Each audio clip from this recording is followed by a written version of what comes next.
Love on a Dock, North Miami Beach, Florida, Spring 2005, age 25. One morning in early 2005, I walked in on a beautiful raven-haired girl with a towel wrapped around her waist in the marina bathroom behind Tuna's. Her mouth made an O, and she pulled the towel up over her breast. Her hair spilled over her thin shoulders. "I'm sorry," I said, backing out of the bathroom door. I stood in the bright light outside and waited for her. There were 4 showers, but since I was one of the few women who lived at the marina, I usually had the bathroom to myself. It was run down and moldy, and only 2 of the showers worked. The tile was chipped off across most of the floor, and cockroaches the size of rodents waved their antennae at me while I showered. I'd gotten pretty good at ignoring them. I didn't mind showering at Mall Lake. It was a worthwhile sacrifice for the cheap dockage and the odd family life of B-Dock, which I had come to love so much. I'd set my blow dryer up on the shelf and left it along with a tube of cheap hair gel for anyone to use. I knew some of the working girls who hung out at Tuna's probably used my stuff, but this didn't bother me. The dark-haired girl came out of the bathroom and lowered her eye as she walked past me. "I'm sorry," I said again. "I'm not used to there being anybody else in there this time of day." "That's okay," she said, and she smiled. It made her eyes crinkle. I thought she must have been one of Aaron's women, but she looked too natural. I saw her a few days later at the laundry room. I'd been cleaning out my bookshelf, and she held the door open for me as I stumbled in with an armful of paperbacks. "Thanks," I said. I set the books on the wooden bench that served as the marina's giveaway table. Book swaps were a common thing at marinas, and even a scrappy and run-down place like Mall Lake had one. I waited for her to take her clothes out of one of the working dryer, so I could put mine in. "I'll have to tell Dave to come up and go through those books," she said. I figured she must live here and felt my heart flutter. She was, I thought, close to my age. I introduced myself, and she told me her name was Laura, and she lived on the Erickson 27 out on a dock. I remembered Jake talking about the new couple, the hippies, the other night. I'd meant to go introduce myself. That's a great boat," I said. "Does it have an atomic 4? Yeah." She looked up from the laundry she was folding. "It does. How did you know that?" Her eyes were deep and black, and I had trouble looking into them. I felt my cheeks redden. I've spent a lot of time researching boats. I live on the Columbia 28 on B-Dock. Short story." "Are you a writer? I mean, is that why you research boats?" "Sort of." It was hard to explain that researching boats was a lifelong obsession for me. "You should meet Dave," she said. "He's interning at the Miami Herald right now, and he's studying journalism at FIU." "No kidding," I said, and told her I was going to FIU for creative writing. They'd just gotten back from a month in the Bahamas, she said, and they were planning on living here until Dave finished school, and they could save up enough money to take off cruising. "That's awesome. I wish there were more young people out here living on boats," I said. I meant it. I wanted to hug her, to welcome her to my world, to jump up and down. She smiled at me again. "You should come sailing with us sometime." "I'd love to," I said. I couldn't wait. I never saw Dave except for a few times late at night when he'd pull his red pickup truck into the marina and park next to Laura's car. I figured he worked journalist hours. Once I saw them standing in the parking lot arguing. I watched it the way you watch a bad car accident before I grew ashamed of myself and turned away. I showered next to Laura nearly every morning. Usually she'd be in the shower when I arrived, and she'd finish and leave the bathroom before I got out, so we never had to deal with the awkwardness of standing naked next to each other. We talked occasionally about the marina, about their trip to Michigan for Christmas. "Dave's from Michigan," she said. I saw her walking back and forth to Adoc with laundry and groceries. I got used to looking for her car when I came home. I told her a few times that they should come over and hang out on B-Dock some night when we were all having cocktails, but they never came. In the mornings she sat in her car with the air conditioning on and put on her makeup before she went to work. She was a teacher. I envied them. As much as I loved living on my own, I wanted to share my life with someone. But most men were the same. They were turned on by the fact that I lived on a sailboat and freaked out by it at the same time. They wondered what was wrong with me and whether I would ever be a normal girl they could introduce to their mothers. I was sure their fathers would like me anyway. I usually got impatient with mothers. On most dates, I drank heavily to make them bearable. I don't know what's wrong with all these guys, Tammy said. We sat on the stern of the Lady T, drinking white wine like we did most evenings. I think you're too independent. You must scare them or something. They don't want a girl who knows more about engines than they do. I'm not going to worry about it, I said. Yeah, but you shouldn't be alone. You're beautiful and intelligent and good. You're a good friend, I said, and we clinked glasses and cringed as Jake and Aaron stepped aboard. Hey, Jake said, aren't you supposed to be doing homework or something? It'll get done. That's the right attitude. Hell yeah, Aaron said. He poured me another glass of wine and slid onto the settee so close to me our legs touched. Jake lit a cigarette and Tammy shooed him out onto the deck. I passed by him on my way back to Short Story. Another shitty day in paradise, huh, Mel? He said. Guess so. Dave and I crashed into each other in the marina parking lot at 2:30 in the morning on a Saturday in April. He approached me as I was getting out of my car. I'd driven home from a party when I probably shouldn't have and could still taste the salt from the night's martinis. The party had been an awkward gathering of grad students at a piano bar north of Fort Lauderdale, and I'd been there to say goodbye to two of my closest friends who were moving away. I'd taken them sailing earlier that day, and we'd anchored off the FIU campus and grilled dolphin and drank beer all afternoon. I didn't want them to leave, but it seemed like the natural thing. I'd gotten used to people coming and going, so I did what boat people do, grilled and had some last beers with my friends. Hi, I'm Dave, newly single. The bearded hippie boy who I had only seen from the distance of B-Dock to A-Dock held his hand out to me across the parking lot. It's Melanie, right? Oh, hi, I said. Right. I have some beer over on my boat. I'm just getting home, and I'm really not ready to turn in yet. Do you want to come over? Okay, I'll be right there. Just let me put my stuff on the boat. I let the gate of B-Dock slam behind me and climbed aboard Short Story, holding the lifeline with one hand and reaching the other out into the air for balance, in the way I'd become accustomed. I let Stella out of her crate for a few minutes while I sat at the settee and collected my thoughts. It didn't seem very smart to go over to his boat, but then again it was practically next door, and I was curious. The water was flat, and the fecund smell of the mangroves hung over the marina as I made my way down. A-Dock. When I got to his boat, Dave looked at me like he hadn't expected me to come or had forgotten he'd invited me. It would take me a few years to realize that it had probably been the latter. I climbed aboard and followed him into the small cabin. It was a lot like mine, but with the galley aft. Inside, the gasoline smell from the Atomic 4 engine overwhelmed the mangroves.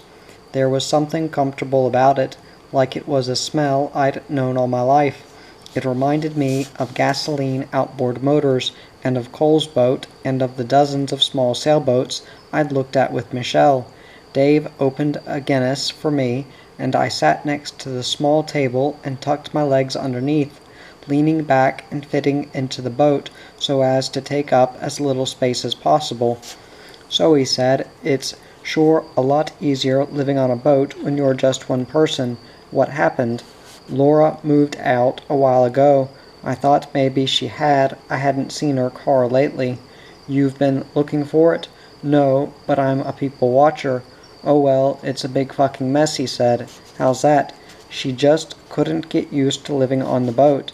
We bought it together, and we were going to take off some day, but it just didn't work. I'm sorry, I said. What are you sorry for? It's not your fault. He sat across from me and packed a glass pipe with pot. I enjoyed the smell when he lit it, combined with the gasoline and the mangroves. It seemed homey and comforting. It reminded me of all the times I'd smelled it at parties and cookouts in the Bahamas. You don't smoke, huh? No, I just drink a lot. Cheers to that, he said.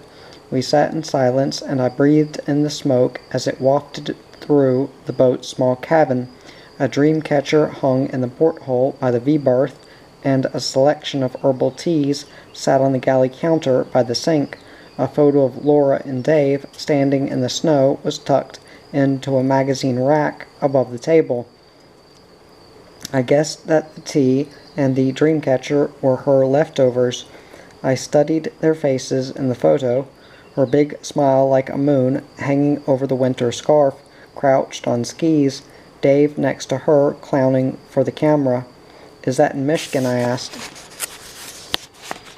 How did you know? His voice cracked as he spoke, and he held his breath, at the same time pulling the smoke deep into his lungs. Laura told me that's where you were from. She said you guys went up there last Christmas. He looked at me for a long time before speaking. I didn't know she knew you. Well, we just talked in the bathroom and laundry room a few times. I always told her you guys should come over to B-Dock and hang out. She didn't want to, Dave said. I did. Then why didn't you? Because she didn't want me to.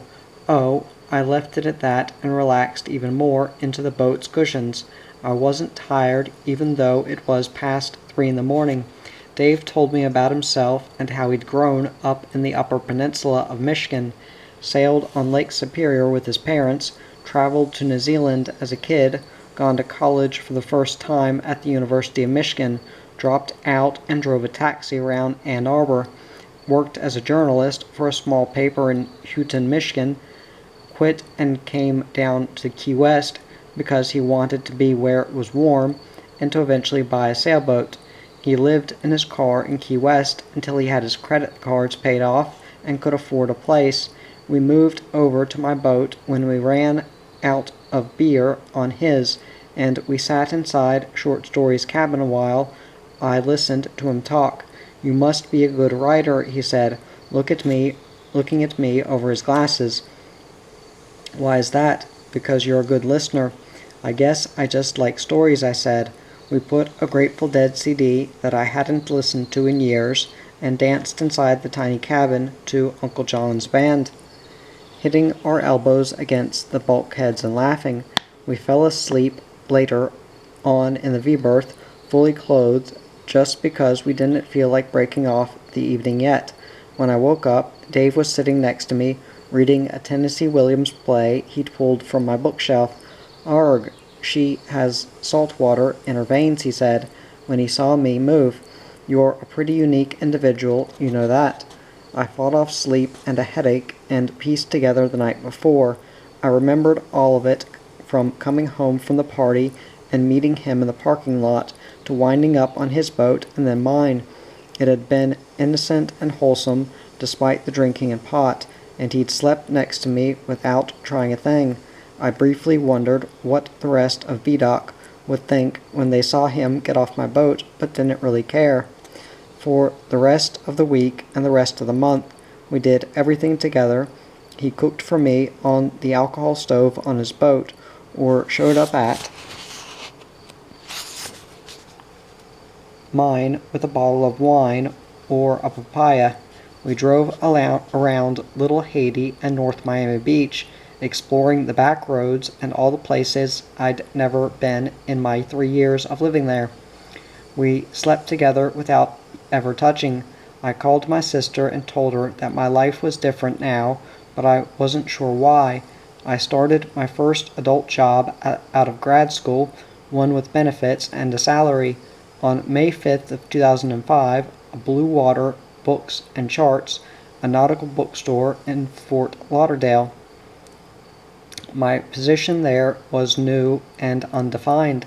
I was to be the editor of their online newsletter, book buyer, event planner, and anything else that was needed.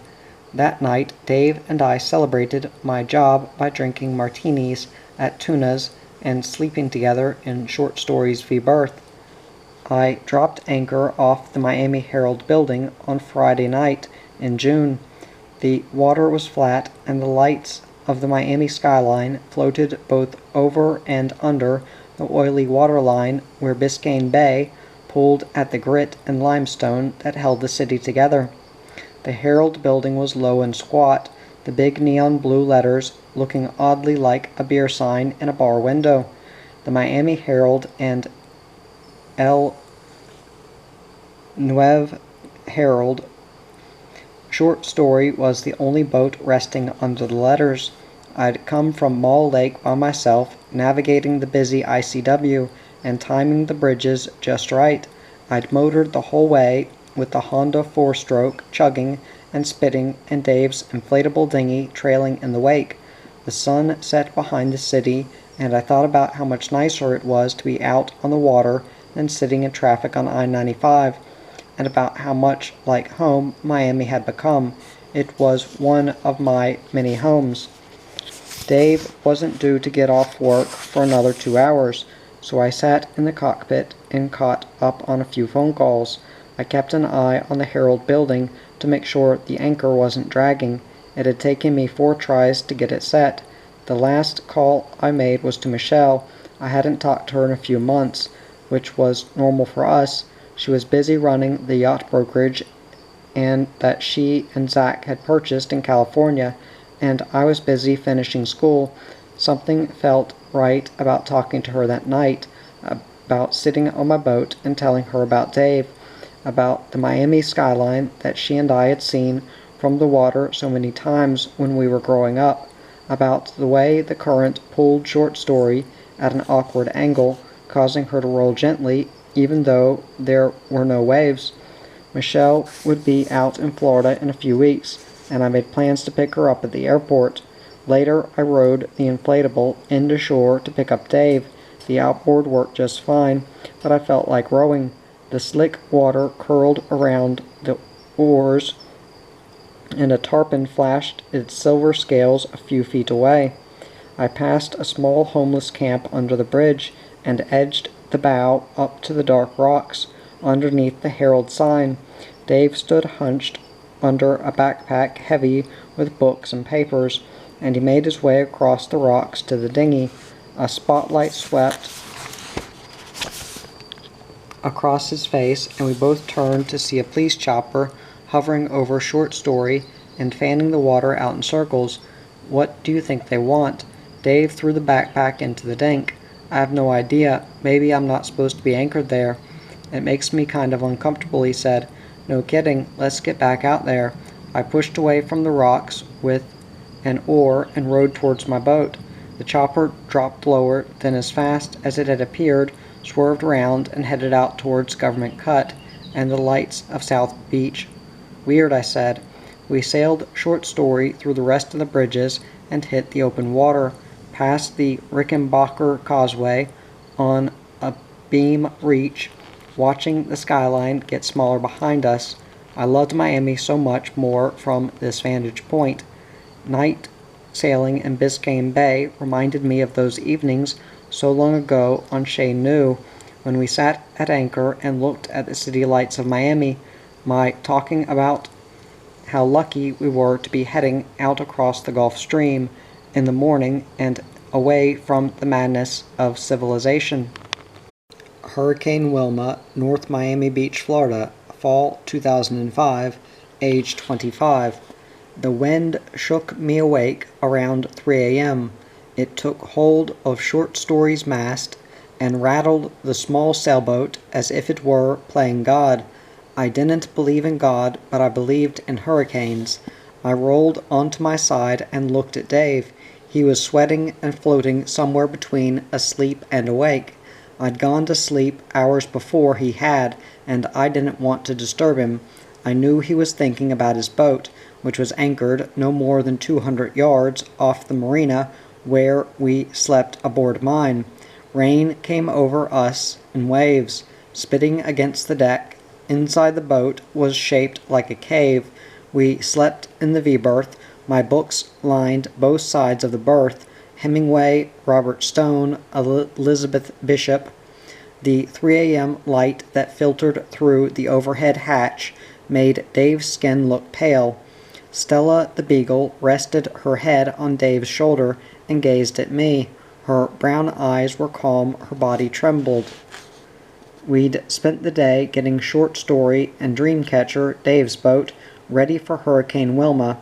It was a process I'd been through dozens of times, sealing the hatches with duct tape, lashing the mainsail to the boom, stretching long spring lines from the boat to the dock, checking each line for chaff, diving on the anchors that held Dave's boat out in the lake. We'd done everything we could do. Dave rolled in his sleep and turned his back to me. An electric transformer popped somewhere outside, and blue light filled the cabin. I rolled onto my back. It was useless to try to get back to sleep. Another transformer exploded with a sound like a backfired engine, and the blue light illuminated the rivers of rainwater that flowed over the portholes. The air conditioner clicked off, and the bedside clock went blank. We are in it for the long haul now. I sat up and swung my feet onto the cabin sole. It took 2 steps to get to the center of the boat. I checked the air pressure reading on the brass barometer that my mom had mounted to the bulkhead when I'd gotten Short Story, but I could already feel the change somewhere in my inner ears.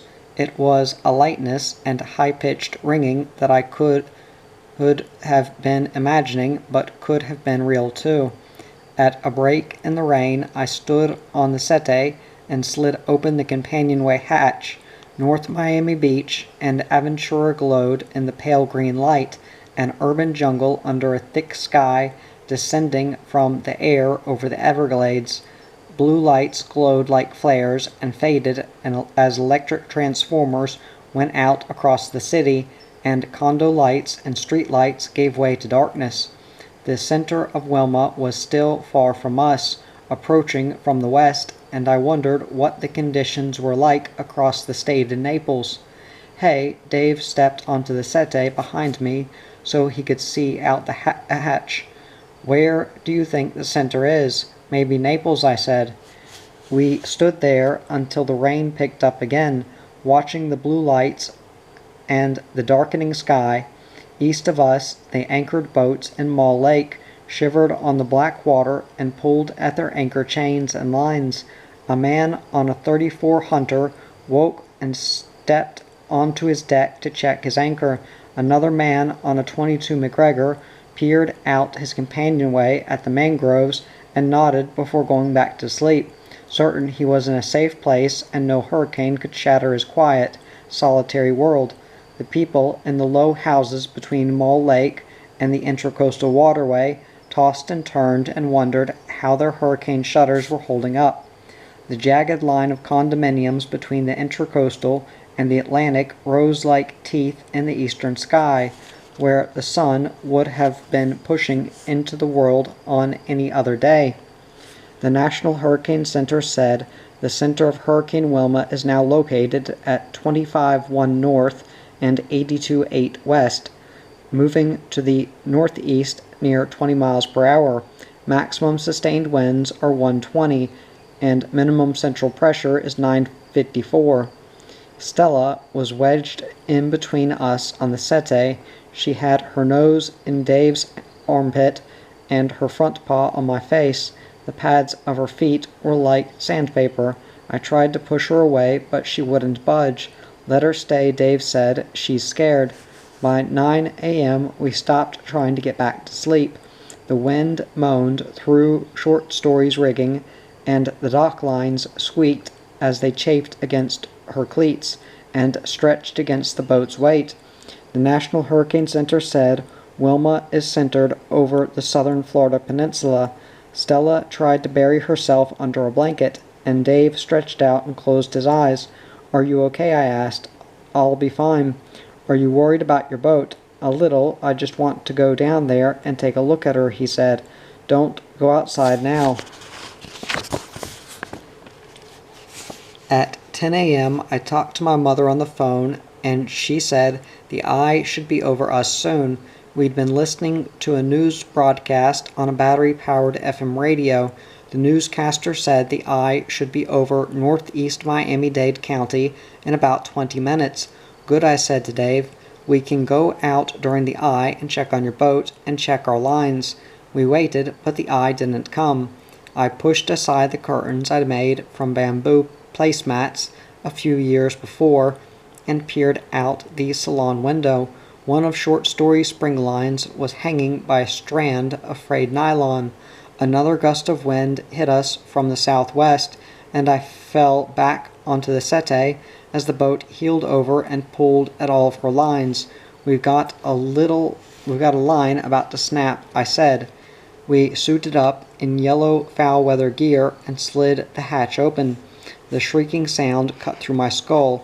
On deck we walked with our knees bent, hanging onto the stainless steel shrouds. Captain Robb hurried over to help with the lines. "I'm going to check on my boat." Dave jumped onto the dock from the bow. The gate at the head of the dock slammed shut behind him. I couldn't see him through the swirl of rain and wind-driven spray, but I wasn't going to go below until he was back. I squatted on the bow and held onto the rail and waited. The rain clouded my glasses and stung where it hit my face. When Dave came back, we both climbed through the companionway and fell onto the settee dripping. "Well," I said. "She's moved," he said. "She's about halfway across the lake. I hope she's just dragging anchor and she'll catch on something. None of the boats out there are doing well." "I hope nobody stayed aboard any of them," I said. "I think someone was on that Hunter 34, he said. "The houseboat broke one of its lines, and it's grinding into the dock. I'm going back over there to help secure it."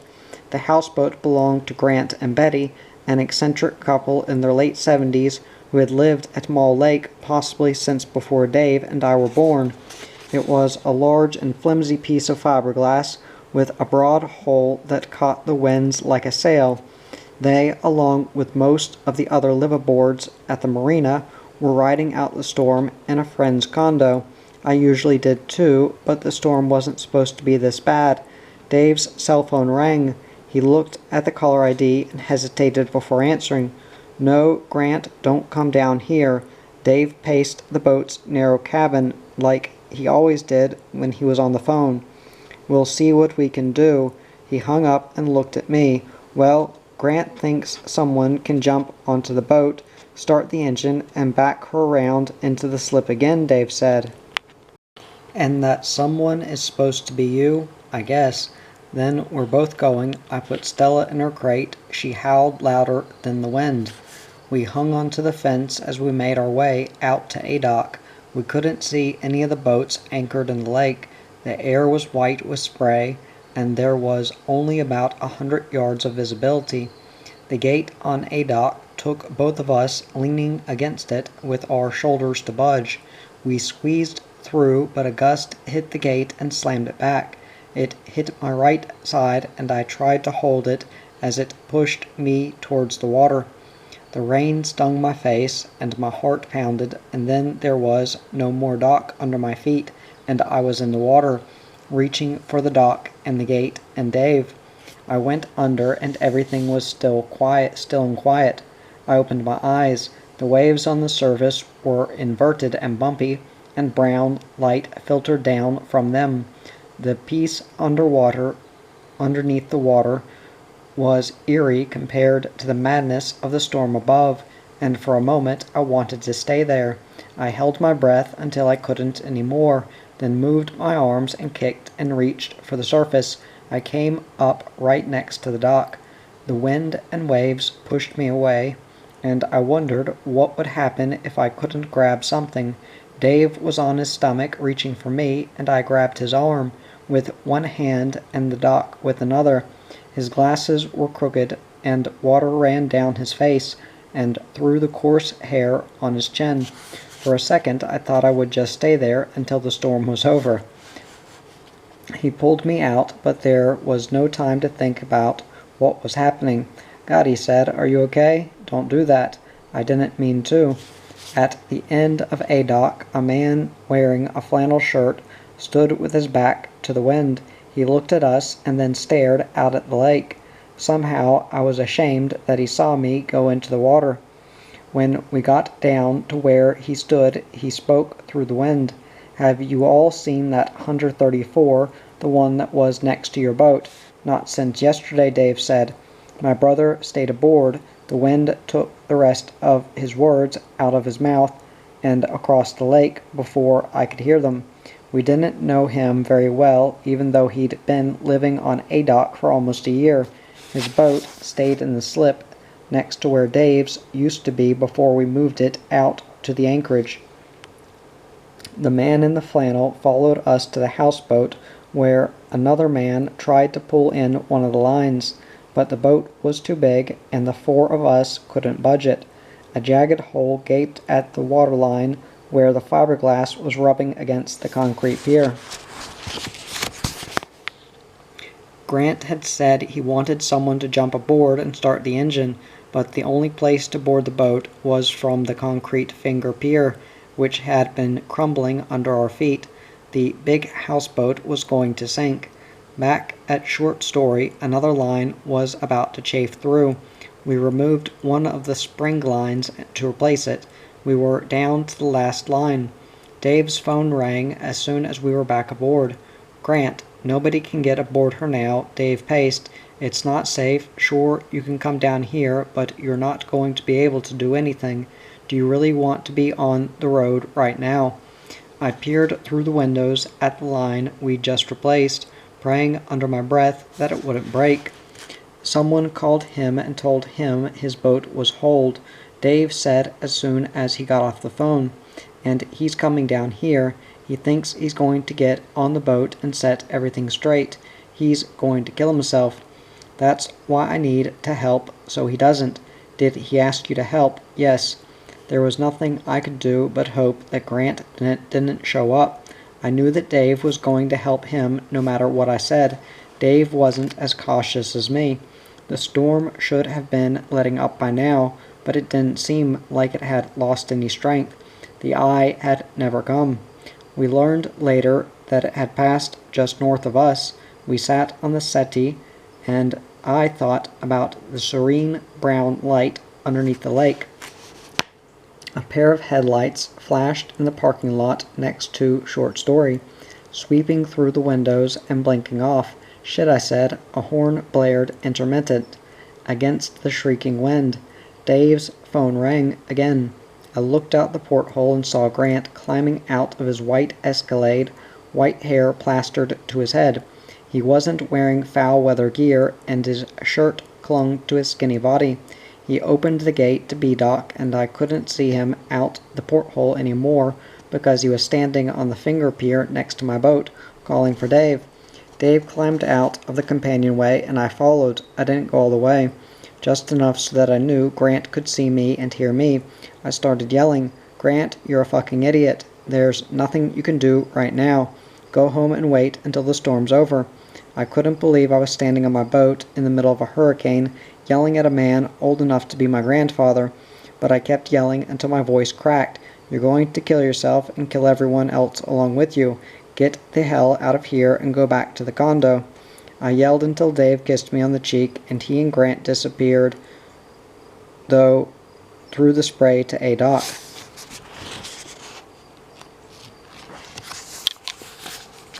Then I lost it. I sat on the settee and hyperventilated.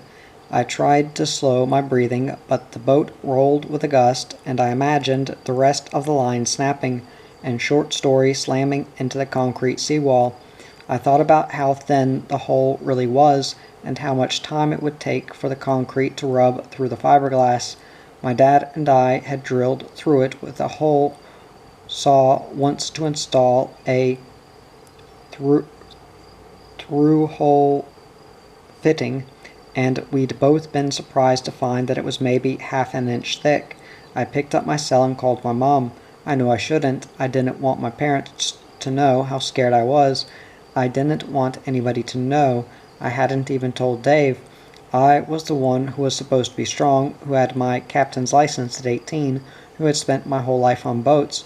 Dave joked that I was really an old gray-bearded man trapped in a blonde girl's body. I was the old salt. I wasn't supposed to be afraid of a storm. "Can you tell me where it is?" I choked and sucked in my breath, trying not to let my mother know that I was crying. She was 1,000 miles away in Virginia, watching the storm's track on cable. I told her about Grant's boat, about falling in the water, about the wind. She told me to call her when Dave got back and not to leave the boat. It was almost over, and the eye had moved offshore. I got off the phone and realized I hadn't eaten anything all day, so I opened a box of crackers and ate 3, but they hurt the back of my throat. I called a friend in Fort Lauderdale, thinking maybe she needed someone to talk to. She didn't answer. Then, just like my mom said it would, the wind started to die. It died fast, and I could see all the way to the other side of the lake when I climbed outside. I jumped off the boat and headed to a dock. I could finally walk without hunching down and bracing myself against the wind. The sky was slate gray overhead, but it was lightning in the west. I wondered if it was clear over the Everglades. Dave's boat rested ashore on the north end of the lake. The jib was tattered, and she was on her side against the concrete seawall. There were 6 other boats washed ashore with her, with broken masts and broken backs and frayed canvas. My stomach turned, and I started crying again, but stopped as soon as I was close enough for Grant and Dave and the other guys to see me. The man in the flannel shirt had left Grant's boat, and he walked past me down the dock, staring at the jumble of boats on the seawall. There was no sign of the Hunter 34. Grant rushed inside his boat and started carrying piles of his wife's expensive clothing up the ramp. As the boat settled lower in the water, a pile of clothes was strewn on the dock.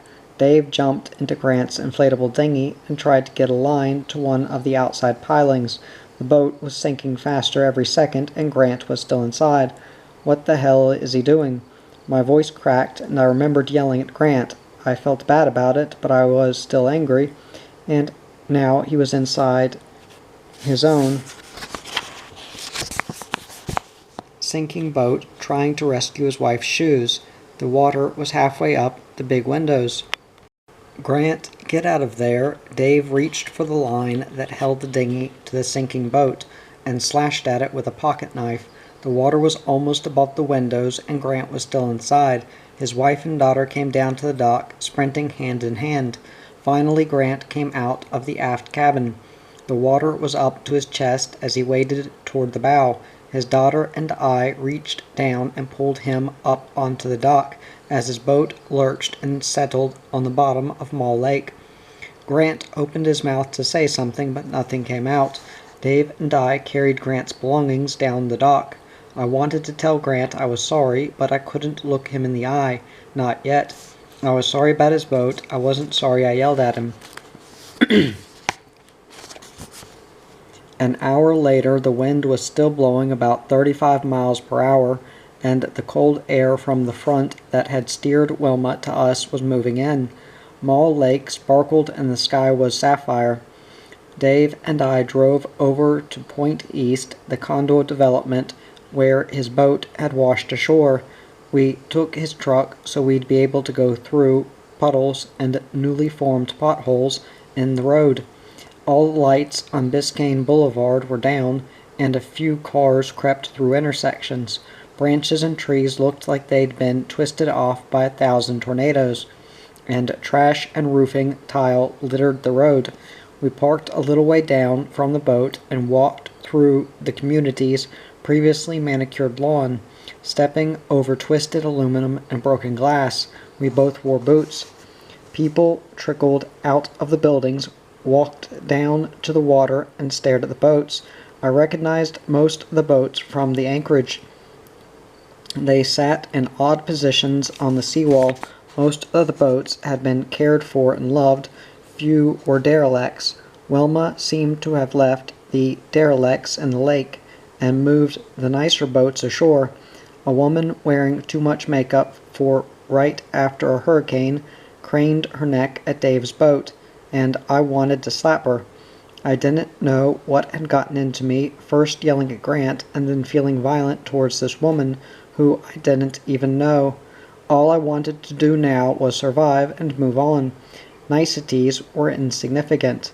Dave and I walked the length of his boat.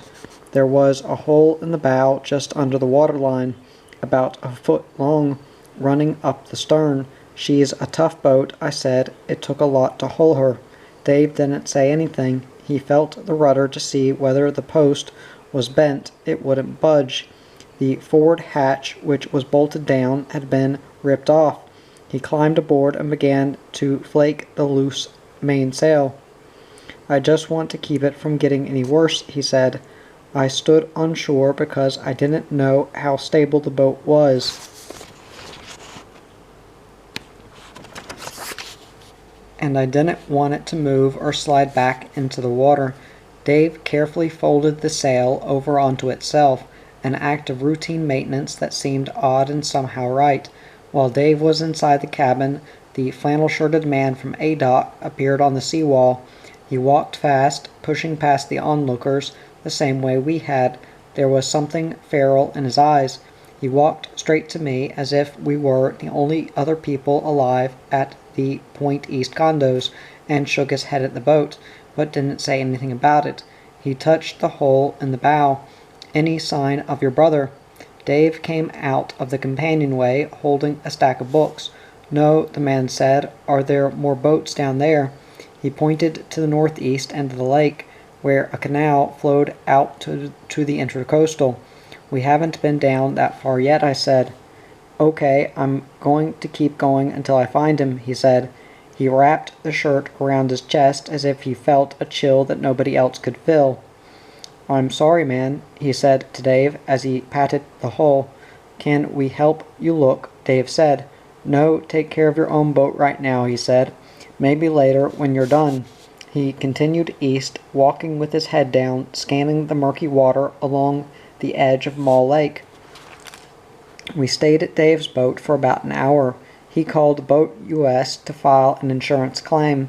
They said they'd get to it in a few days. They had a lot of work to do. We taped a garbage bag over the hole where the forward hatch should have been. Dave went below again. "I just want to get a few more books," he said. The books he piled in the cockpit were soaked and spotted with mildew.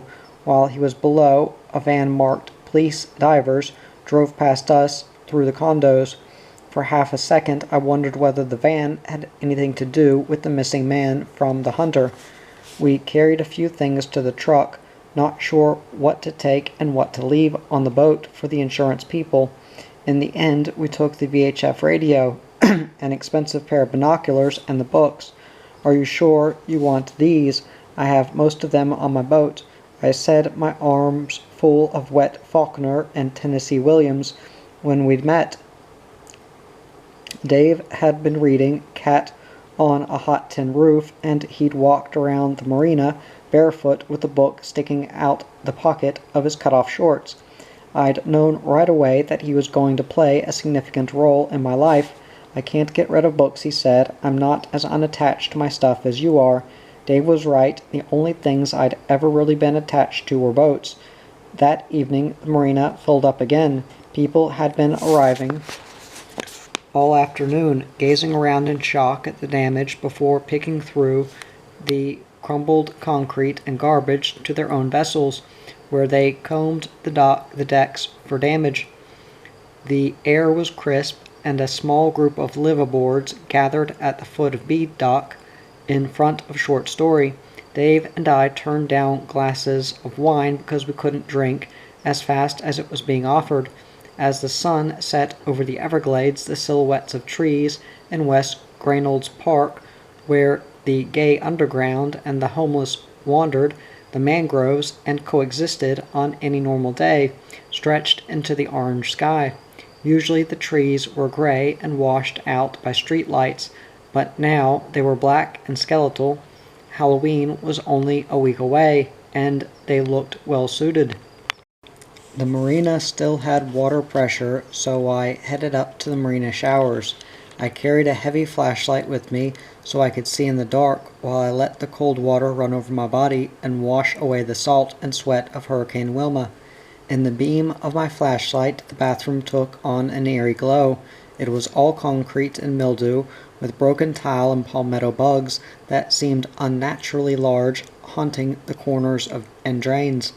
Sometimes I wondered why I chose to put up with them. I could have rented a nice apartment when I'd moved to South Florida. I would have had to get a roommate to afford one, but I wouldn't have had to shower each day in a campground-style bathroom. Instead, I'd bought a 30-something-year-old fiberglass sailboat.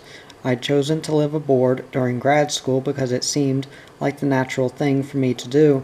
I'd chosen to prepare for each hurricane like my life depended on it, and to live among the derelict boats and characters at Mall Lake Marina. I'd chosen to be that girl who's a little tougher than most of the guys, who scares them off when she curses and drinks too much rum, who, because she's blonde-haired and 25, looks halfway good sanding the teak and scrubbing the decks in her shorts and bikini top. I'd chosen by default to have an old age of skin cancer and wrinkles.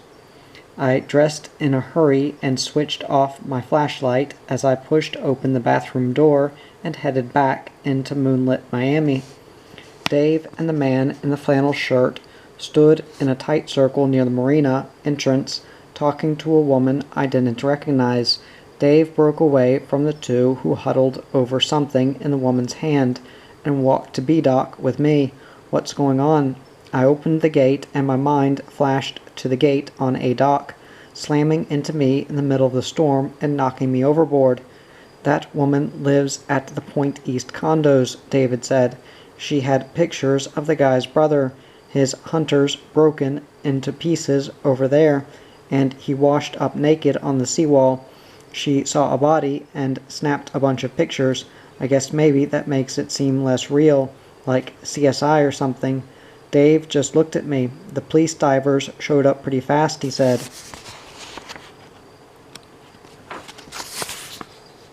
"She thought the pictures would help identify the body.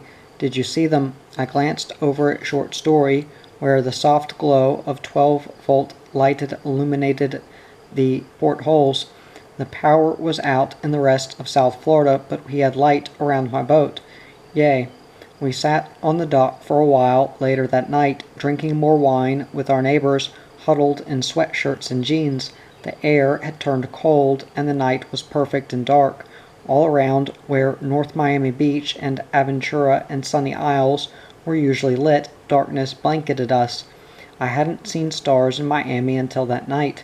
Back inside Short Story, I opened a can of clam chowder and fixed grilled cheese sandwiches on the alcohol stove, while Dave sat on the settee with Stella on his lap.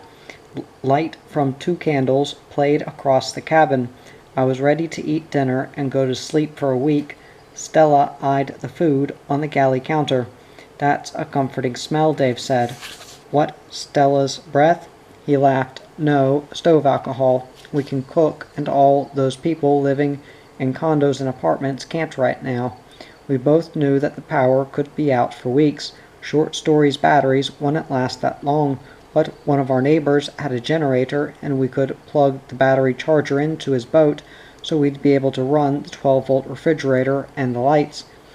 On the last of my cell phone battery, I called my parents again. They had seen the images on the news of boats tangled along the shore and roofs blown off and homes destroyed. The death toll in Florida was rising as people emerged from their homes to be electrocuted by loose wires. The man on the 134 in Mall Lake was one of the first reported deaths in Miami, and news crews showed the row of boats washed ashore at the Point East condos and interviewed condo owners who said they'd feared for their lives when they looked out their windows and saw the boats being tossed ashore like toys. The important thing is that you're okay. I could hear my dad breathing into the phone. Yeah, I said. I was almost too tired to talk. It may take a while for the insurance company to get to Dave's boat, he said. I know they're dealing with a lot of claims. They still haven't cleared all the boats out of Fort Pierce from the hurricanes last year, he said. The old Chenoo is still there. Really? Yeah, it's sitting beside the ICW up in the marsh. You know the hull is cracked, right? So I guess it's almost impossible for it to be moved. I tried to picture Chenoo sitting abandoned in the marsh in Fort Pierce. My childhood home was now just another piece of hurricane trash. I'd spent almost 19 years aboard Chenoo, trying to live a normal life with my parents and sister and all our pets, trying to be a regular kid and then a regular teenager. I'm surprised she's cracked. I said she had a solid hull. You watched them build her. Well, it actually wasn't as solid as you think, Dad said. What do you mean? The hull was badly delaminated, he said. When I was installing some electronics about 10 years after we bought her, I had to drill out a cross-section of the hull. The layers of fiberglass came apart just like that. There was air in between them where they should have been resin. Why didn't you tell me that before? I sat on the settee and rested my back against Short Story's bulkhead. I thought you'd worry about it too much, he said. Sometimes a boat is just a boat. It's a thing. You can't get too attached to it, even if it's your home. There are plenty of other boats. He would know. He'd had 4 sailboats so far and had no problem trading up. Tell Dave that okay. I did, but I don't know if either of us believed it. I went to sleep that night wondering whether it would be worth driving up to Fort Pierce and wading through the marsh to see Chenoo and to see for myself whether the hull was as badly delaminated as my dad had said it was. The Hunter had probably broken up during Wilma from a poorly constructed hull, and Grant's boat had sunk because the concrete pier had ground through fiberglass with too little resin. I thought about the time my dad and I had drilled out a cross-section of Short Story's hull, how it had been thin but solid. My dad had shaken his head and said, "You'd better not be planning on crossing the Gulf Stream on this boat." A cool wind blew through the overhead hatch, ruffling the hair on my forehead. Dave and Stella breathed in unison next to me, and Short Story rocked me to sleep.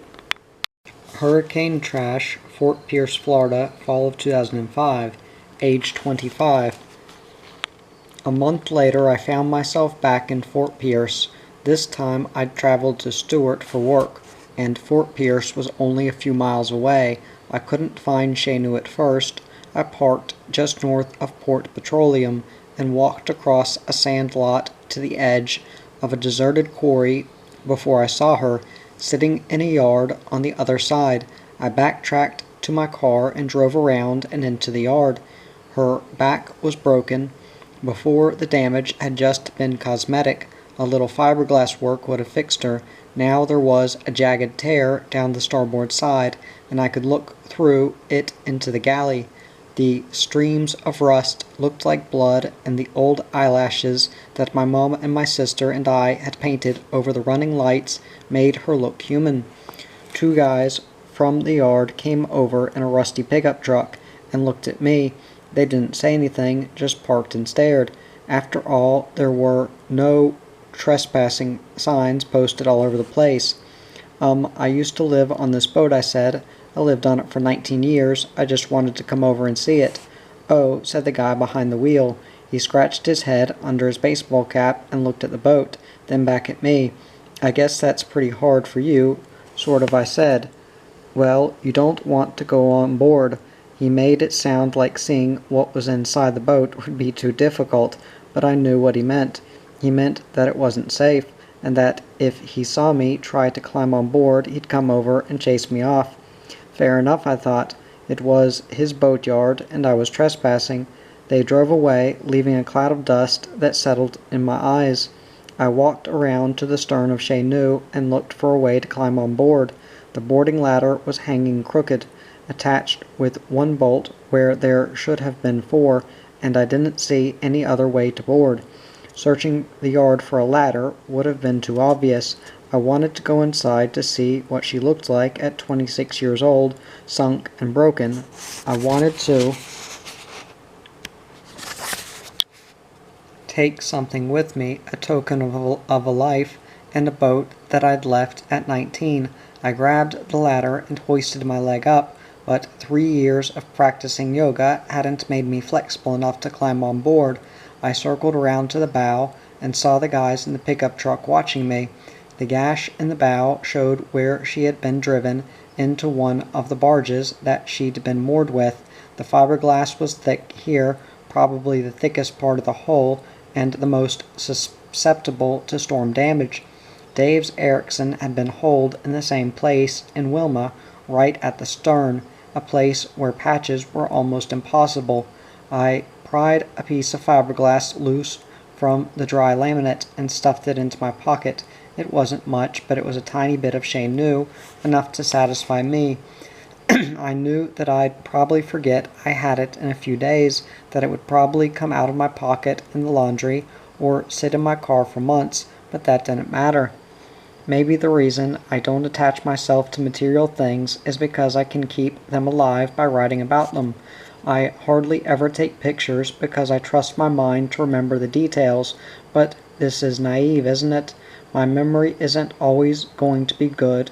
I took a few photos of the running light eyes, rush streaming down the hull like tears, and I got in my car and sat.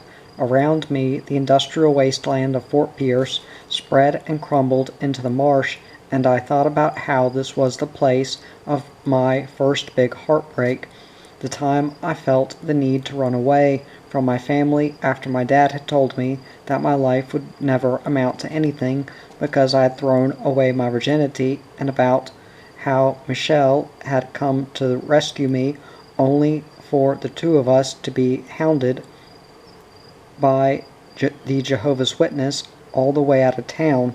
I called Michelle because I knew she would understand, but she didn't answer. She was probably closing another deal at the yacht brokerage that she and Zach owned in Southern California. As busy as she was these days, I knew she'd call me back when she could. When my parents arrived in Fort Lauderdale for the season, I showed them the photos. I'd hidden them up to that point like they were from a crime scene that I wasn't supposed to see. The same night, Dad pulled out some old photos of a massive blister repair job we'd completed when the boat and I were only 5. No boat at 5 should have had that kind of blisters that she had, but we fixed them, draining and drying and filling in each one. And that boat took us over 3,000 miles each year for the next 14 years. Mom and Dad and I looked at the pictures in the light of the new Chez Nous kerosene lamp, passing them around without speaking. I could almost smell the polyester resin and the sweet fumes that leaked out of the blisters in the fiberglass when my dad had popped them like blisters on someone's skin. It's no wonder that I thought the boat had so many human qualities. As much as we tell ourselves that it's just a boat, it never really is. Selling the Dream, South Florida, Fall 2006, age 27. Dave and I got our eviction notice on March 10, 2006, along with about 85 other boats at Mall Lake Marina. The boom had finally found its way to our little run-down pocket of South Florida, and Boca Developers was ready to break ground on the twin condo buildings that shimmered luxuriously in the architectural renderings on advertising collateral. This was the time of pre-construction investment buying, when condos were being bought faster than they could be built. A few people had been evicted already over the past year, as the marina's new owners saw fit to do so for one reason or another. One sad man, whose name I'd never mention, donated his boat to some non-profit organization that had to tow it away, oyster shells and all. His boat hadn't run in at least 10 years. He sun-baked cans of beef stew all day long in the cockpit before he opened them, and ate them standing in his companionway and using the deck for a table. The trimaran at the end of B-Dock, on the deck of which proudly sat an old marine toilet, moved down to Coconut Grove. The rest of us stayed, knowing that we were living on borrowed time. Dave was writing articles for the Miami Herald about eminent domain and the folks who were being ousted from oceanfront trailer parks just so that condos could be built to better the community. Their plight was no different from ours. By the end of March, the marina was alive with the sound of power tools. As everyone shifted into refit mode, boats that hadn't left the dock in years were finally being fixed up. I bought the $200 worth of outboard parts, a new carburetor, fuel pump, and fuel filter that I needed to get Short Stories Honda running properly again. For the first time in 4 years, I listened to the outboard hum without sputtering. Across the dock from me, Captain Rob stood back and admired the new all-grip job on his ketch. "I didn't buy a boat so that I could stay in one place," said Mike, one of the marine tenants who, along with his wife Brenda, lived on a nice island packet. They'd been at Mall Lake for a little over a year and were planning to go.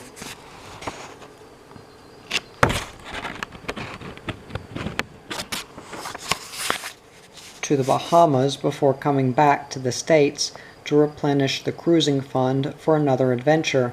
Sliding out of Mall Lake on a perfect sunny April Fool's Day, Short Story rounded the end of A-Dock, cutting through the water.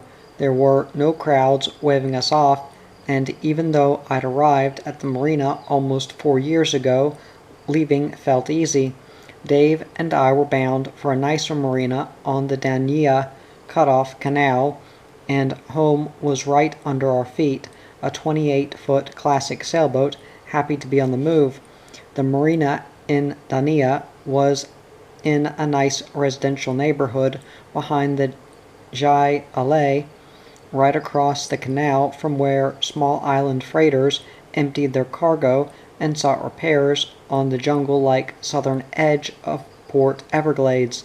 We made friends with the other folks at the marina and grilled out on the community grill on Saturday nights.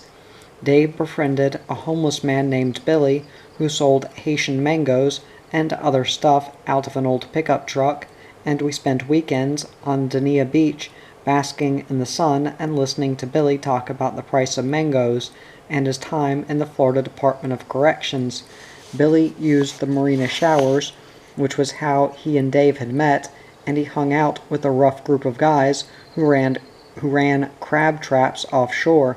Since I was somewhat of an expert on commercial fishing and fish in general, Billy and I had long conversations about the nobility of making a living on the water. Weekdays, however, were pretty normal.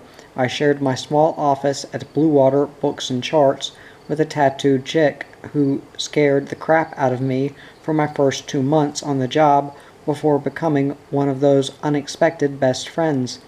I made a niche for myself at Blue Water and traveled to boat shows to sell books and charts. Dave worked the night shift as a part-time copy editor at the Herald, so our paths barely crossed during the week.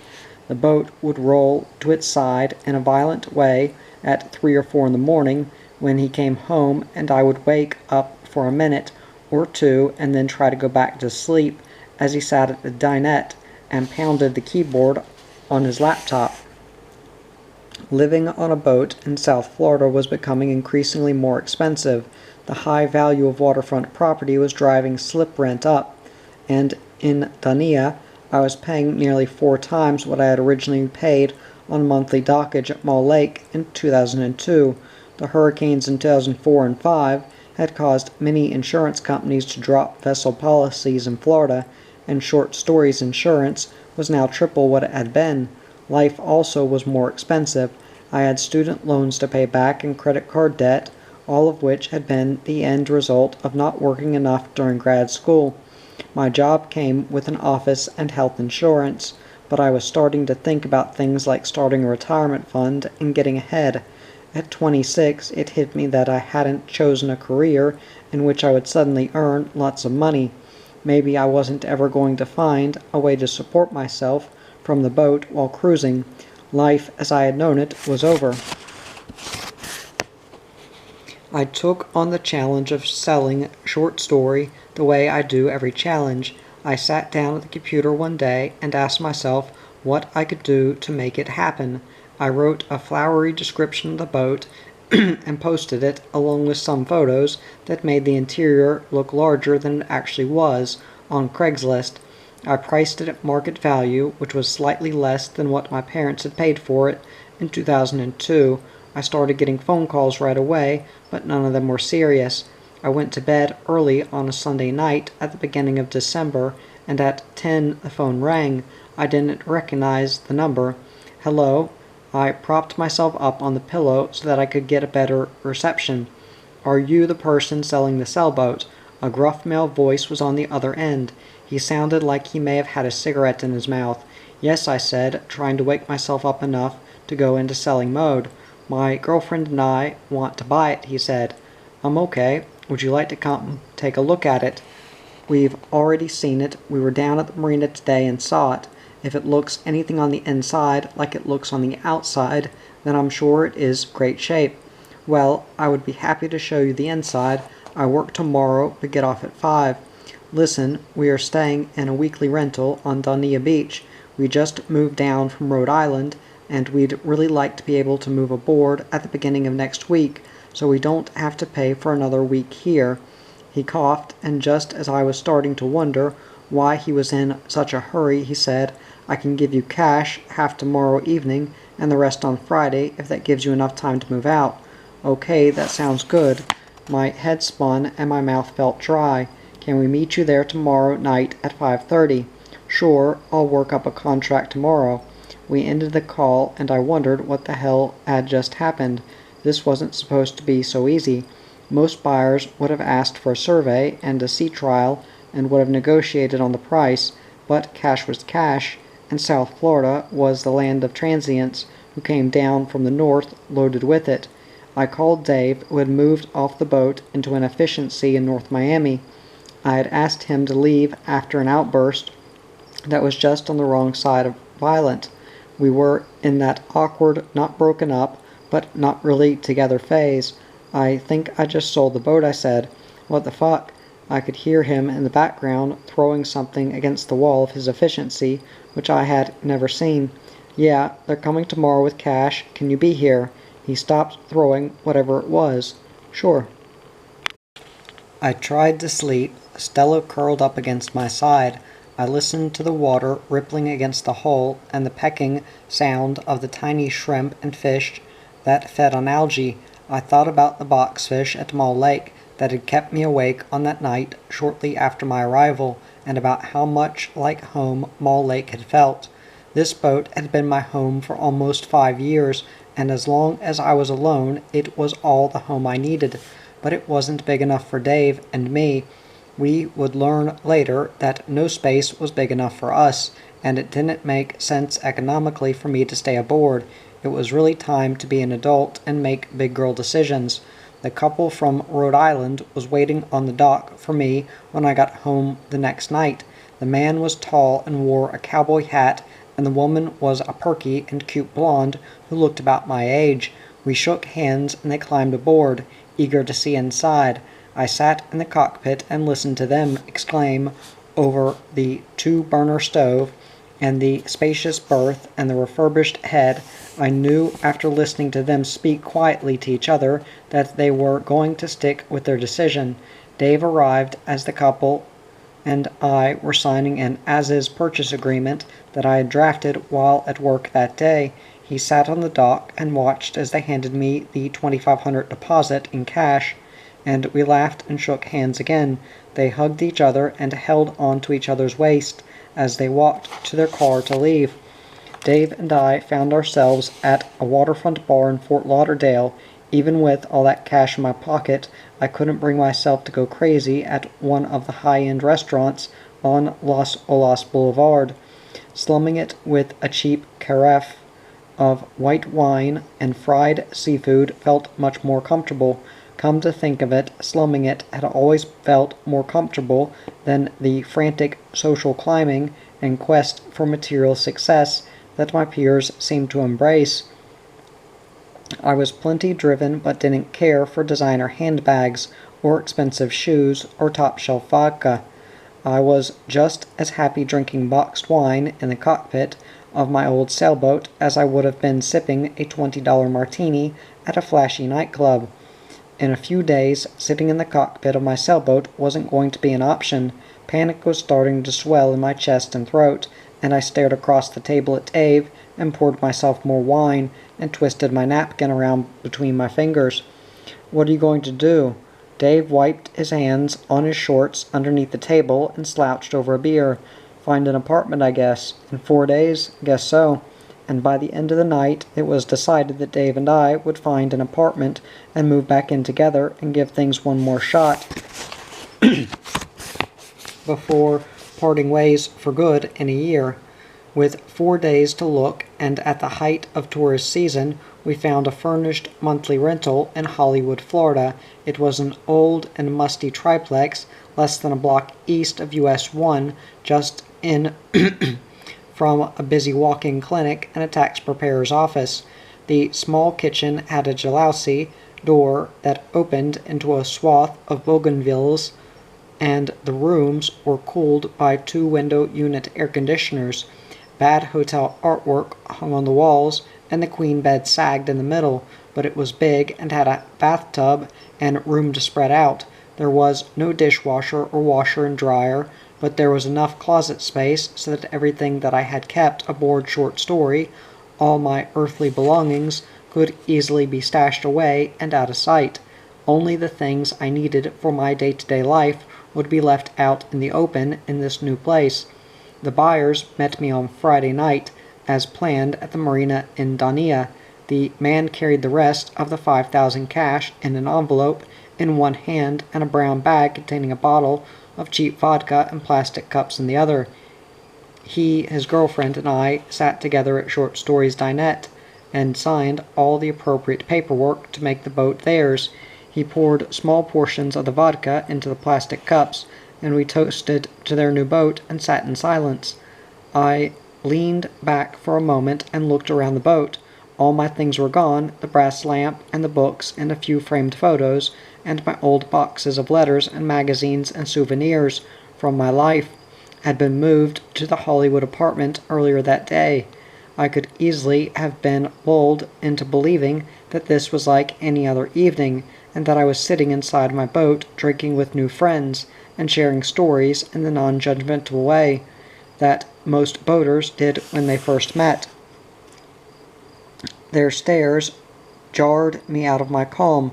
I realized that they were waiting for me to leave. This was their boat now, and I was their guest, and they were eager to relax and start getting used to their new home. I stood and shook their hands again and flew out the companionway into the cockpit and onto the dock, where I planted my feet for one last look at my boat. Her waterline was high now that all my belongings had been moved off, and her stern was empty where I had removed the name. I didn't want the new owners keeping the name Short Story. Short Story and I had never been to the Bahamas. We had never been south of Biscayne Bay, but we had lived together with more trust and intimacy than most humans do, both loving each other equally and as much, and both finding our own ways to show it. I showed my love by taking care of her, waxing and polishing her, and keeping her teak sealed, and she showed hers by enveloping me and keeping me safe and rocking me to sleep every night.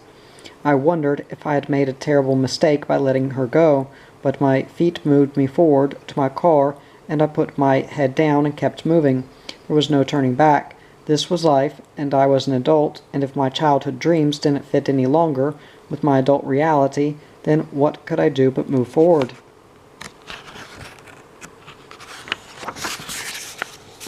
For most of the year, Short Story stayed in Dania. I drove down to the marina to look at her some evenings after I left work, in no hurry to get back to the dreary apartment in Hollywood. I kept my visits short and hoped each time that the new owners wouldn't see me. I checked to make sure they were keeping her clean and caring for her, and I marveled at how strange she looked with someone else's stuff drying in the cockpit or draped over the lifelines. One evening she was gone. Haze hung over the Everglades to the west, where the sun was dipping down into the swamp, and a single frigate bird glided above the marina on its way out towards the Gulf Stream. The other boats rested on flat, calm water, and across the canal the boatyards and island shipping terminals had shut down for the night. I recalled the new owners saying something about taking her to Rhode Island for the summer, and I hoped they were somewhere offshore, under full sail and cutting through the thick air and water on their way north. Short Story would enjoy that. Restless, Florida, 2012, age 32. I find myself looking at the tiny infant life preservers whenever I walk into a West Marine, although my trips to West Marine or any marine supply store are few and far between these days. I live in a modest house in St. Augustine, Florida, and am married to Will, the boy from Virginia who kissed me in the V-berth of his friend Trey's boat at Narrows Marina when we were 13. Will has a successful career in the financial industry, and I have a successful career working for an art college, helping recent graduates find work in their fields. I spend approximately 10 hours a week commuting to and from Jacksonville in my Honda CR-V with my 1-year-old Marianne sleeping in the back, gently breathing and sighing, and occasionally waking and saying, da-da-da-da-da-da-ba. My sister lives in another modest house just down the road from me. She and her husband have a baby boy, and we fantasize about the perfect and conventional life that the two cousins will have growing up in the same neighborhood. Will and I talk constantly about how we ended up here. After I sold Short Story, Dave and I moved in and out of a series of small apartments in South Florida, but Dave's ups and downs had finally gotten to be too much for me. I moved into a cockroach-infested efficiency in Fort Lauderdale that reminded me of the apartment I had rented the year I moved off Chez Nous. Will graduated from Virginia Tech in 2001, stuck around Southwest Virginia because of a girl, and married her in 2002. They moved to a town in Central Florida, optimistically named Beverly Hills, and bought a house with a swimming pool, and enjoyed the benefits of boom time as a real estate market bubbled and the value of their house went up and up. In 2007 they got divorced, and Will, like many people, ended up with an upside-down house. Will found me on an online social networking site, and we met up for dinner in Fort Lauderdale.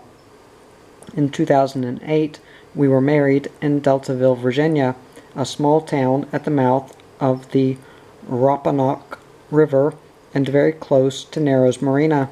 We would have had the wedding at Narrows, but the marina was in such a state of disrepair that even the idea was depressing. Michelle and both her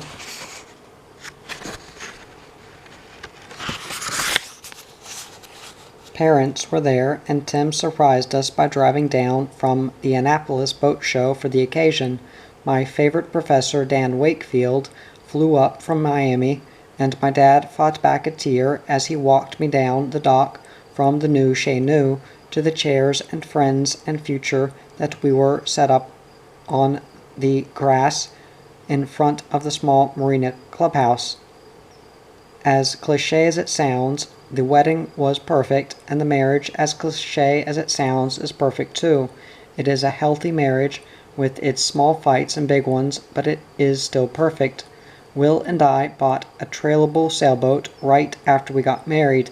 It was a Starwind 19, and in retrospect, a poor choice made out of eagerness to just buy the first boat we could afford that met our criteria of being easily trailered and launched, sailing well, and having enough room in the cabin for us to spend the night. We had some good sailing days in the Florida Keys, off of Fort Lauderdale, and in St. Augustine, but a dismasting and ever-present leaking problem prompted us to sell the boat in 2010. Besides, I was pregnant, and I didn't think that I could possibly spread my love thin enough to include a needy boat, a husband, and an infant. We moved to St. Augustine when we decided we wanted to have kids. It was an easy decision and an easy move. We had originally wanted to sell Will's house and buy a live-aboard sailboat, but as the real estate market tanked, it became obvious that selling his house was not going to be an option. We were lucky, after almost a year of having it on the market, to find a renter for a fraction of the monthly mortgage payment. I applied for and received a promotion that would move me to Jacksonville location of the chain of private art colleges that I worked for, and Will received a transfer a month later. We bought a house just down the road from my sister's optimistic that real estate in 2010 was becoming a good investment once again. Mary Ann arrived 5 weeks early, eager to see the world and get on with her life. I couldn't help thinking, in the sleepless and physically exhausted days that follows giving birth, that she was already a lot like me in her persistence and independence. At one, she is immensely stubborn, always convinced that she is right, and sometimes I think maybe she is wiser than I am. I am on the phone with Tim, trying to grasp again at the dream and how it can be defined and redefined. How, as a responsible adult with student loans to pay off over the next 20-plus years, does one work boat love into one's life? Is the answer to charter occasionally when money allows? Is it to buy another trailable boat? Is it simply to keep on moving forward with abstract goals and plans in mind? It like I seem to be doing. Tim sits in his house in Rhode Island and looks out the window at his graceful Ave Marina in the driveway, prepped and ready for springtime launch and sailing. Tim tells me how nice the weather has been in Rhode Island, and about how he and his daughter had just applied a fresh coat of bottom paint to Ave Marina. He talks about sailing with his daughter and about how she has been his favorite person to sail with and about how much she loves it. Last summer, the best sailing I had was with her and a 12-year-old pal of hers sailing to Wickford, he said. He, it seems, is happy. I am distracted by that happiness, and my mind defaults to an image of crystalline Bahamian water running through an inlet on the incoming tide and detaching each individual grain of sand from the limestone islands to carry it out and deposit it on the shallow banks. The incoming tide was always my favorite time to dive, because the water that came in from the deep Exuma Sound was clear and clean, the visibility was good, and the underwater horizon stretched on forever. Sometimes I stopped moving my hands and feet and just let the current carry me along with it, keeping pace with the grains of limestone, sand, and the sargasso weed, and the small fish that didn't fight it. Riding the current like this was the closest thing to flying that I could imagine. When it carried me over the rolling hills of deposited sand, where the water became shallower and the current slowed down, I watched the underwater landscape change and began kicking my feet again, refusing to slow my pace. I feel an overwhelming sense of the unstoppable movement of life pulling us along in its current.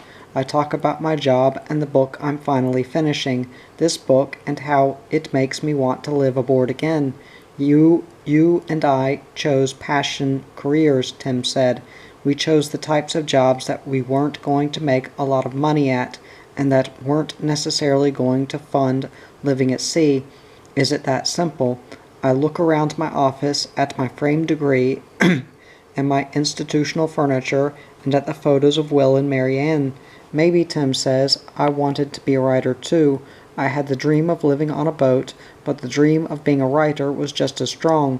I knew I had a good career at Cruising World, and I stayed with it instead of going cruising right away. Sometimes I wonder if I should have gone to law school.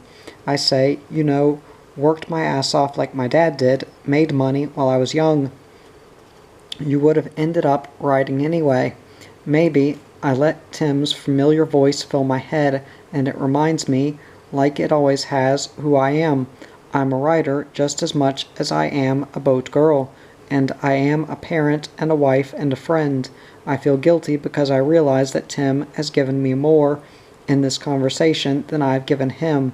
The simple fact that a person can understand you so well that you are able to call them and ask them something about yourself that you can't understand is so overwhelming that I am afraid for a moment that I am going to cry. Do you want to hear more of my story? Tim asks. It is a story, he has hinted.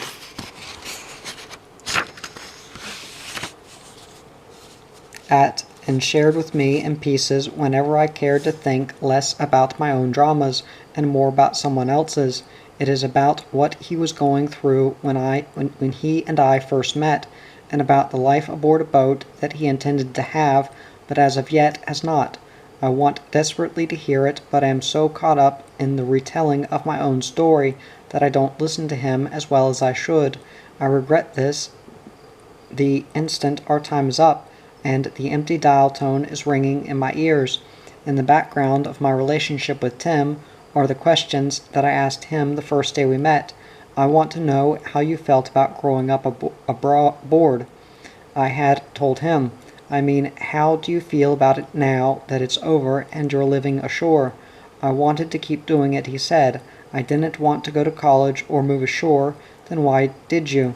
Circumstances, he had said. And I understand that now. My circumstances have changed so much from when I left Chez Nous. I am nearing the same age that my parents were when they bought her and made the decision to raise a family aboard. I understand how hard it must have been for my father to give up his lucrative career, and for my mother to learn how to bake bread from scratch and teach her kids at home.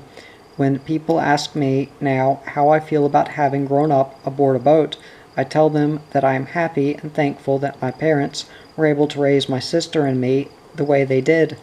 Anything that I missed by not going to a regular school or being a land kid seems so insignificant compared to the things we learned and did. If I could find a way to move my family onto a boat, I would do it, but my circumstances are different. I chose a passion career rather than a money career. I went into debt to go to college and grad school. I was born at a different time and under different circumstances. I am not my parents.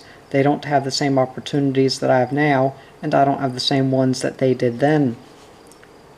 I wish I could give Marianne a hot night in a marina or Anchorage somewhere hundreds of miles away where she could watch buttonwood fires and listen to her parents talk to people from different places and different backgrounds. I want to open her mind to that different way of life and teach her to treat each friend as if they might sail out of her life permanently at the next weather window. I wish I could teach her how to repair an engine and clean a conch, and show her how to identify different species of shark and how to wash laundry by hand over a cistern on a deserted island. I want to teach her how to enjoy taking it easy and moving slowly through the water on a feminine and shapely sailboat rather than rushing from one thing to the next, and to appreciate the unique, different, and crazy people who come along in life instead of being afraid of them. I want her to question the things that everyone else accepts as normal, and to think for herself. I want her to be strong and self-sufficient. Will is optimistic, and he thinks that we may be able to find a way to give Marianne some of these things. We just have to make some sacrifices and change our circumstance. Look at those infant life preservers. I have to fight the urge to buy one, knowing that by the time I get Marianne out on a boat, on any kind of permanent basis, she'll have outgrown it by several sizes. It would be more prudent, I think, to save $30 to $50 and put it towards the boat fund. That tends to be a more figment of our imagination than anything else. The conversation Will and I have usually go something like this. Will, remind me again why we moved to St. Augustine and didn't just buy a boat and live on it. Me, we were being responsible. We thought it would be a good place to raise kids. Houses are better investments than boats. Will, you were trying to be more like me, and I wanted to be more like you. I was the responsible one, and you were the crazy one. Me, we need to find a middle ground. Will, we need to get a boat. Me, we need to get a boat. But we have too much stuff, debt, houses, furniture. Will, we can get rid of it. That's one thing about you and me. If we want to do something, we don't make excuses. We figure out a way and we do it. Me, I'll wreck my credit. Say fuck it all and move onto a boat if you'll wreck yours. Will, thinking about it, we can figure out another way. And so we go on like that for a little while and always come to the same conclusion, that we are restless and may not be as cut out for the normal life as we thought we were. For a guy who grew up on a farm, writing letters to a boat girl and dreaming about sailing to tropical islands, and a boat girl who grew up sailing to tropical islands and not so tropical islands, the normal life is a little mundane. My dad, when people always said, "Welcome back to the real world," on a return to the States, would reply, "This isn't the real world. The real world is out there." He'd point to the Gulf Stream, whichever direction it was, his arm like a compass's needle. I remind Will, raising a child is a bigger adventure than either of us have ever had, and he agrees with me, and we know because of who we are and where we've been, that the adventure of normal life will be anything but normal.